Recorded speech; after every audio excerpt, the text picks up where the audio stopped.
começar esse título 5 do Registro de Imóveis, e no capítulo 1 das atribuições fala que o artigo 167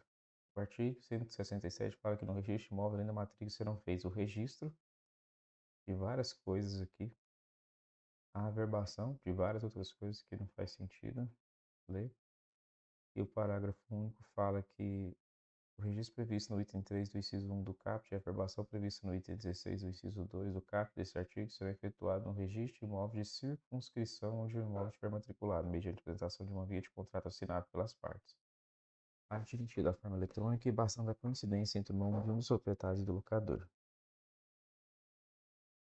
Artigo 69. Todos os atos enumerados no artigo 67 dessa lei são obrigatórios e serão efetuados na serventia da situação do imóvel, observando o seguinte. Inciso 1. As averbações serão efetuadas na matrícula ou à margem do registro a que se referirem, ainda que o imóvel tenha passado a pertencer a outra circunscrição, observado o disposto no inciso 1 do parágrafo 1 e no parágrafo 18 do artigo 176 dessa lei.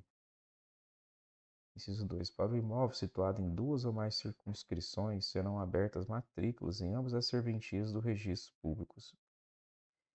E, aberta a matrícula na serventia da situação do imóvel, o oficial comunicará o fato à serventia de origem para o encerramento de ofício da matrícula anterior. Parágrafo 1. O registro do loteamento e do desmembramento que abrangeu o imóvel localizado em mais de uma circunscrição imobiliária observará o disposto no inciso 2 do caput deste artigo.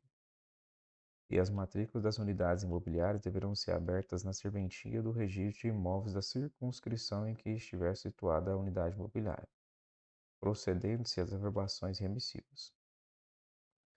Parágrafo 2. As informações relativas às alterações de denominação de logrador e de numeração predial serão enviadas pelo município à serventia do registro de imóveis da circunscrição onde estiver situado o imóvel, por meio do SERP, e as informações de alteração de numeração predial poderão ser arquivadas para uso oportuno e a pedido do interessado.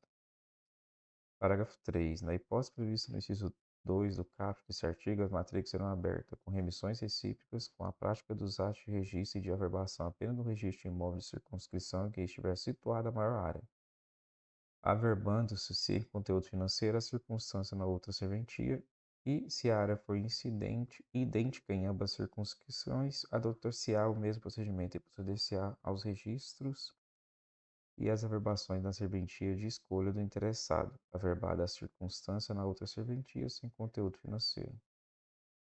Artigo 170. O desmembramento territorial posterior ao registro não exige sua repetição no novo cartório. Artigo 171. Os atos relativos às vias férreas serão registrados na circunscrição imobiliária onde se situa o imóvel. Parágrafo único. A requerimento do interessado, o oficial do cartório do registro de imóvel de circunscrição a que se refere o caput deste artigo abrirá a matrícula da área correspondente com base em planta, memorial descritivo e certidão autorizada da matrícula da transcrição do imóvel, caso exista, podendo a apuração do remanescente ocorrer em momento posterior. O que importa para a gente aqui na escrituração é que no artigo 176, o livro 2, que é o registro geral, será destinado à matrícula dos imóveis ao registro ou à averbação dos atos relacionados no artigo 167 e não atribuídos ao livro número 3. Os atos relacionados ao artigo 167 é aqueles registros lá, né? Parágrafo 1. A escrituração do livro número 2 obedecerá às seguintes normas. Cada imóvel terá matrícula própria, que será aberta por ocasião do primeiro ato de registro ou de averbação, caso a transcrição possua todos os requisitos elencados para a abertura da matrícula. São requisitos da matrícula o número da ordem, que seguirá o infinito, a data, a identificação do imóvel, que será feito com indicação. A. Se rural, do código do imóvel, dos dados constantes do CCIR, da denominação e de suas características, confrontações, localização e área. 4. O nome, domicílio e nacionalidade do proprietário, bem como, tratando-se de pessoa física, o estado civil, a profissão, número de inscrição no cadastro de pessoas físicas do Ministério da Fazenda ou registro geral de cédula de identidade ou a falta deste, sua filiação. O número do registro anterior. Ou B, tratando de pessoa jurídica, a sede social e o número de inscrição no cadastro geral de contribuintes do Ministério da Fazenda. 5. O número do registro anterior. 6. Tratando-se de imóvel em regime de multipropriedade, a indicação da existência de matrículas nos termos do parágrafo 10 desse artigo. São requisitos do registro no livro número 2. Nenhum, não tem. Então, inciso 3 não importa. Parágrafo 3. Nos casos de desmembramento, parcelamento ou remembramento de imóveis rurais, a identificação prevista na linha A do item 3 do inciso 2 do parágrafo 1 será obtida a partir de memorial descritivo, assinado por profissional habilitado, e com a devida anotação de responsabilidade técnica, contendo as coordenadas dos vértices definidores dos limites de imóveis rurais, georreferenciadas ao sistema geodésico brasileiro e com precisão posicional a ser fixado pelo INCRA. Garantida a isenção de custos financeiros aos proprietários de imóveis rurais cuja somatória da área não exceda 4 módulos fiscais. Parágrafo 5º. Nas hipóteses do parágrafo 3, caberá ao INCRA certificar que a poligonal objeto do memorial descritivo não se sobrepõe a nenhuma outra constante de seu cadastro georreferenciado e que o memorial atenda às exigências técnicas conforme ato normativo próprio. Parágrafo 7º. Não se exigirá, por ocasião de efetivação do registro imóvel destacado de glebas públicas, a retificação do memorial descritivo da área remanescente, e somente ocorrerá a cada 3 anos, contados a partir do primeiro destaque, englobando todos os destaques realizados no período. Parágrafo 10. Quando o imóvel se destinar ao regime de multipropriedade, além de matrícula do imóvel, haverá matrícula para cada fração de tempo, na qual se registrarão e averbarão os atos referentes à respectiva fração de tempo, ressalvado o disposto no parágrafo 11 desse artigo. Parágrafo 11. Na hipótese prevista no artigo 10 desse artigo, cada fração de tempo poderá, em função de legislação tributária municipal, ser objeto de inscrição imobiliária individualizada. Só isso que importa nesse capítulo. Capítulo 3 do processo de registro. A única coisa que tem de importante aqui é o parágrafo 3 do artigo 195b. Então, o artigo 172 começa falando que todos os títulos tomarão no protocolo o número de ordem que lhes competir em razão de sequência rigorosa de sua apresentação. E a gente vem aqui, são todos itens relacionados a outros assuntos que não agrária. Então, 195b fala que a União dos Estados e os Federais Municípios poderão solicitar ao registro de imóveis competentes a abertura da matrícula de parte ou da totalidade de imóveis urbanos sem registro anterior, cujo domínio lhe tenha sido assegurado pela legislação por meio de requerimento acompanhado dos documentos previstos no inciso 1, 2, 3 do caput do artigo 195-A. O parágrafo 1 fala que, recebido o requerimento na forma prevista no caput desse artigo, o oficial de registro de imóveis abrirá a matrícula em nome do requerente, observado o disposto no parágrafo 5 e 6 do artigo 195-A. Parágrafo 2. Sem prejuízo da possibilidade de requerer a abertura de matrícula para seus bens, nos termos do caput, o município poderá, em acordo com o Estado, requerer, em nome deste, a abertura de matrícula de imóveis urbanos estaduais situados nos limites dos respectivos territórios municipais no registro de imóveis competente. E o parágrafo 3 fala que o procedimento que trata esse artigo poderá ser adotado pela União para registro de imóveis rurais de sua propriedade, observado o disposto no parágrafo 3, 4, 5, 6 e 7 do artigo 176 dessa lei. E o último parágrafo desse artigo fala que para abertura da matrícula em nome da União com base nesse artigo, a comprovação de que trata o inciso 2 do caput 195-A será realizada o que couber mediante o procedimento de notificação previsto no artigo 12A e 12B do Decreto 9.760. Com ressalva quanto ao prazo para apresentação de eventuais impugnações, que será de 15 dias na hipótese de notificação pessoal e de 30 dias na hipótese de notificação por edital. Então, capítulos 4 das pessoas também tem pouca coisa relacionada a essa parte de agrária, né? No artigo 219, a gente tem que o registro de penhor rural, independente do consentimento do credor hipotecar,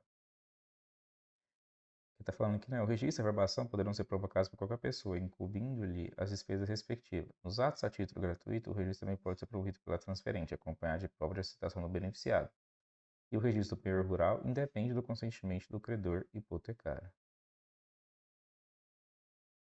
No capítulo 5, na parte de título, a gente tem aqui quais são os tipos de registros que vão ser aceitos, né? Escrituras públicas, inclusive as lavradas em consulado brasileiro, escrituras particulares autorizadas em lei, assinadas pelas partes, pelas testemunhas, com as firmas reconhecidas, atos autênticos de países estrangeiros com a força de instrumento público legalizados e traduzidos na forma da lei e registrado no cartório de registro de títulos e documentos, assim como sentenças proferidas por tribunais estrangeiros após homologação pelo Supremo Tribunal Federal. Carta de sentença, forma de partilha, certidões e mandados extraídos de auto de processo, contratos ou termos administrativos assinados com a União, Estado, municípios ou Distrito Federal, no âmbito de programas de regularização fundiária e de programas habitacionais de interesse social dispensado o reconhecimento e firma. E contratos ou termos administrativos assinados com legitimidade ao que se refere o artigo 3 do Decreto-Lei no âmbito das desapropriações extrajudiciais.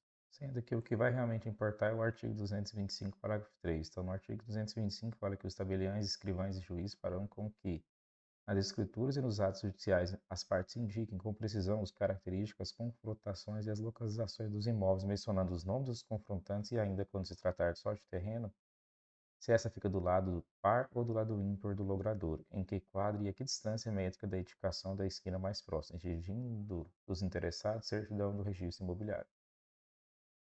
Aí o parágrafo 1 fala que as mesmas minúcias com relação à caracterização do imóvel devem constar dos instrumentos particulares apresentados em cartório para registro.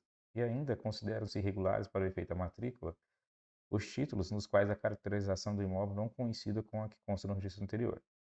Sendo que o parágrafo 3, que é específico para a agrária, fala que nos autos judiciais que versem sobre imóveis rurais, a localização, os limites e as confrontações serão obtidos a partir de memorial descritivo assinado por profissional habilitado e com a devida anotação de responsabilidade técnica, contendo as coordenadas dos vértices definidores dos limites dos imóveis rurais georreferenciados ao Sistema Geodésico Brasileiro e com precisão posicional a ser fixado pelo INCRA, garantida a isenção de custos financeiros aos proprietários de imóveis rurais cuja somatória da área não exceda 4 módulos fiscais, ou seja, produtor familiar. Né?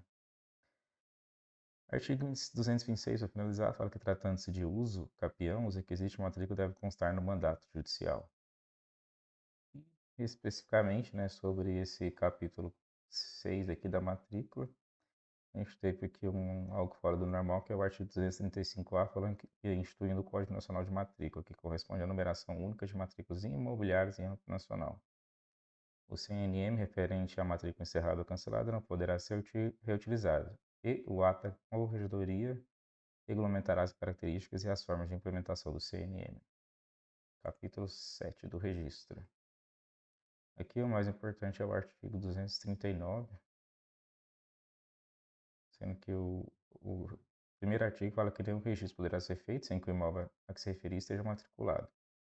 Aí traz os desdobramentos desse artigo e artigo 239, não, 237A, fala que após o registro do parcelamento do solo, na modalidade de loteamento ou na modalidade de desmembramento e da incorporação imobiliária de condomínio de edifício ou de condomínio de lotes, até que tenha sido averbada a conclusão das obras de infraestrutura ou da construção, as averbações e os registros relativos à pessoa do loteador, do incorporador ou referentes a quaisquer direitos reais, inclusive de garantias, cessões ou demais negócios jurídicos que envolvam o empreendimento e suas unidades, bem como a própria averbação da conclusão do empreendimento, serão realizadas na matrícula de origem do imóvel, a ele destinado e replicado, sem custo adicional em cada uma das matrículas recipiendárias dos lotes ou das unidades autônomas eventualmente abertas.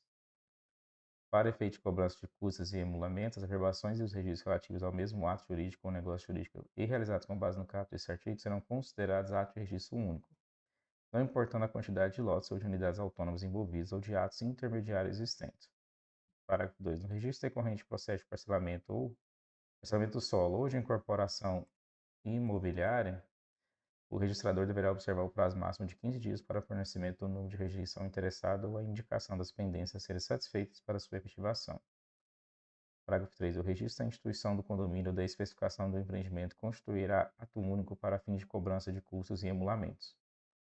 Parágrafo 4. É facultada a abertura de matrícula para cada lote ou fração ideal que corresponderá a determinada unidade autônoma após o registro do loteamento ou da incorporação imobiliária.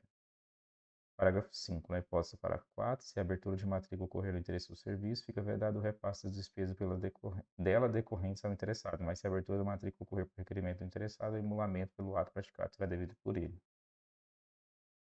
E, voltando ao título 1 das disposições gerais, do capítulo 1 das atribuições, o artigo 1 e 2 estabelece os requisitos gerais de registro, né? No artigo 1, os serviços concernentes aos registros públicos estabelecidos pela legislação civil para a autenticidade, segurança e eficácia dos atos jurídicos ficam sujeitos ao regime estabelecido nessa lei. Parágrafo 1. Os registros oferecidos nesse artigo são os seguintes: o civil, de pessoas naturais, jurídicas, de títulos, de documentos e de imóveis. Os demais registros reger-se-ão por leis próprias. Os registros são estruturados, publicizados e conservados em meio eletrônico, nos termos estabelecidos pela Corregedoria Nacional de Justiça e do Conselho Nacional de Justiça, em especial quanto aos padrões tecnológicos de estruturação, indexação, publicidade, segurança, redundância e conservação e prazo de implantação nos registros públicos de que trata esse artigo, sendo que o parágrafo 4 veda às serventias de registros públicos recusar a recepção, conservação ou registro de documentos em forma eletrônica produzidos nos termos estabelecidos pela Corregedoria.